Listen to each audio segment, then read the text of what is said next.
क्या आप बता सकते हैं कि यदि किसी सिस्टम को हीट दी जाए, वो हीट, उस हीट का क्या होता है? यहाँ हमारे पास एक कोई सिस्टम है, वो हीट देता हूँ, तो क्या वो हीट कंजर्वेटिव होती है या उस हीट का लॉस होता है?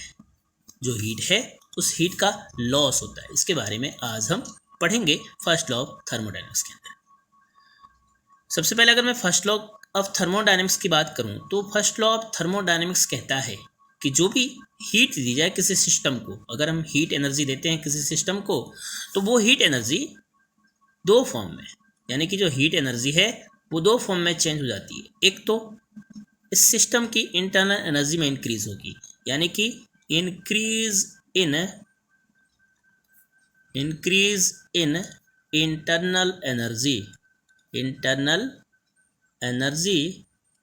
Of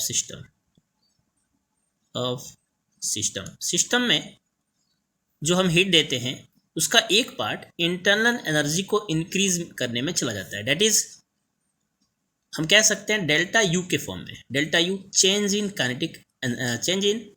internal energy. तो हीट का एक form change in internal energy के फॉर्म में चला जाता है, जबकि इसी हीट का दूसरा फॉर्म वर्क डन के फॉर्म में होता है। वर्क डन, अब इसके बारे में हम डिटेल से बात करेंगे। इस वर्क डन को हम डेल्टा डब्ल्यू लिखेंगे, बिकॉज यहाँ पे चेंज भी स्मॉल होगा, दैट्स वाई वर्क डन भी काफ़ी छोटा होगा। तो बच्चों, अब आपको ये समझ में आ गया कि जो हीट एनर्जी है, that is according to first law, जो हीट एनर्जी है वो हीट एनर्जी दो फॉर्म में चेंज होती है। हीट को हम डेल्टा क्यू से रिप्रेजेंट करेंगे, यानी कि चेंज इन हीट ये इक्वल होगी डेल्टा यू, यानी कि change in internal energy plus delta W, यानी कि जो वो स्मॉल वर्क डन हुआ। अब जरा इस सिस्टम की बात करते हैं। सबसे पहले हमने इसको हीट दिया, तो इसके अंदर ही इसकी खुद की एक अपनी हीट कैपेसिटी होगी। हीट कैपेसिटी होगी। इस हीट कैपेसिटी की वजह से ये जितने भी इसके मॉलिक्यूल्स हैं, इन मॉलिक्यूल्स को small amount of heat capacity की वजह से, हीट कैपेसिटी की वजह से स्मॉल अमाउंट ऑफ हीट ये एब्जॉर्ब कर लेंगे इस हीट के अंदर, इस हीट से, जिससे इनकी जो इंटरनल एनर्जी है, इन मॉलिक्यूल्स की जो इंटरनल एनर्जी है उसमें इजाफा हो जाएगा। यानी कि इंटरनल एनर्जी जो पहले से थी वो चेंज हो जाएगी, वो हो जाएगी डेल्टा यू के इक्वल। अब जब इनकी हीट कैपेसिटी, यानी कि जो इन मॉलिक्यूल्स की जो हीट कैपेसिटी, यानी कि इंटरनल एनर्जी जैसे इंक्रीज हुई, तो इनकी खुद की एक कैपेसिटी होती है जिसको हम हीट कैपेसिटी कहते हैं। उससे ज़्यादा ये एनर्जी को स्टोर नहीं कर सकते, यानी कि उससे ज़्यादा ये इंटरनल एनर्जी इंक्रीज नहीं कर सकते। तो जब इनके पास sufficient amount of internal energy increase हो गई, इसके बाद इस हीट का कुछ पार्ट वर्कडन में चला जाएगा। वर्कडन क्या होगा, वर्कडन के बारे में समझिए। जब इनकी इंटरनल एनर्जी बढ़ेगी तो इन मॉलिक्यूल्स के बीच में, जो पहले से आपने पढ़ा है कि इनके बीच में, मैंने आपको प्रीवियस वीडियो में समझाया है कि इनके बीच में एक अट्रैक्शन फोर्स लगता है। तो इस अट्रैक्शन फोर्स, ये जो अट्रैक्शन फोर्स है ये वीक हो जाएंगे इंटरनल एनर्जी इंक्रीज होने की वजह से, जिससे ये दोनों नेबरिंग जो भी यहाँ पार्टिकल्स दिख रहे हैं इस सिस्टम के, ये पार्टिकल्स एक दूसरे से सेपरेट हो जाएंगे, दूर चले जाएंगे, जिससे इसमें एक स्मॉल वर्कडन होगा।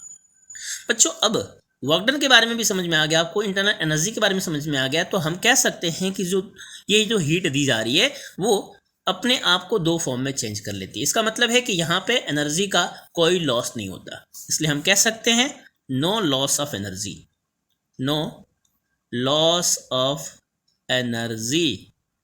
इसका मतलब ये है कि जो फर्स्ट लॉ है हमारा, जो ये first law energy conservation theory पे डिपेंड करता है, यानी कि ये एनर्जी कंजर्वेशन थ्योरी पे बेस्ड है कि लॉस ऑफ एनर्जी यहाँ नहीं होती। तो आपको ये चीज़ें समझ में आ गई फर्स्ट लॉ ऑफ थर्मोडायनेमिक्स के बारे में। जरा एक बार वापस समझ लेते हैं। अगर हम किसी सिस्टम को, ये हमारे पास कोई सिस्टम है, इस सिस्टम को हमने हीट दिया, तो ये जो हीट है, इस हीट का कुछ पार्ट इन मॉलिक्यूल्स के इंटरनल एनर्जी को इंक्रीज करेगा और कुछ पार्ट यहाँ पे वर्कडन करेगा। इंटरनल एनर्जी इनकी हीट कैपेसिटी के अकॉर्डिंग इंक्रीज होगी और बाकी जो रिमेनिंग हीट का पार्ट है वो चला जाएगा वर्कडन में। इसलिए हम कह सकते हैं कि जो फर्स्ट लॉ है, इस फर्स्ट लॉ में एनर्जी कंजर्वेटिव होती है, एनर्जी कंजर्वेटिव होती है, यानी कि first law of thermodynamics energy conservation को फॉलो करता है।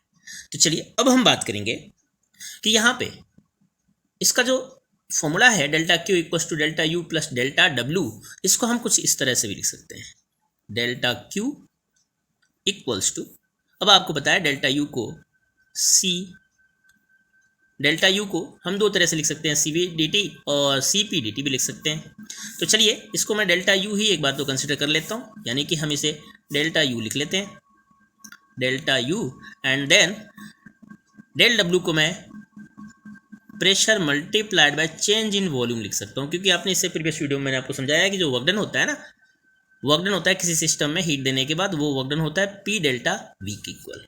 डेल्टा वी है यहाँ आप लिख सकते हैं, यहाँ डेल्टा यू ये है चेंज इन इंटरनल एनर्जी, ये change in internal energy, internal energy में जो चेंज आया उसे हम डेल्टा यू लिखा हमने, और delta we change in volume, change in volume. अब यहाँ पे आप देख सकते हैं डेल्टा क्यू भी एक तरह की एनर्जी है, डेल्टा यू भी एक तरह की एनर्जी है, और वर्क डन को हम एनर्जी कहते हैं, यानी कि ये जितने भी फिजिकल क्वांटिटीज आपको दिख रहे हैं इन सब की एसआई यूनिट और डायमेंशन सेम है, दैट्स वाई ये फॉर्मूला बिल्कुल ही राइट है।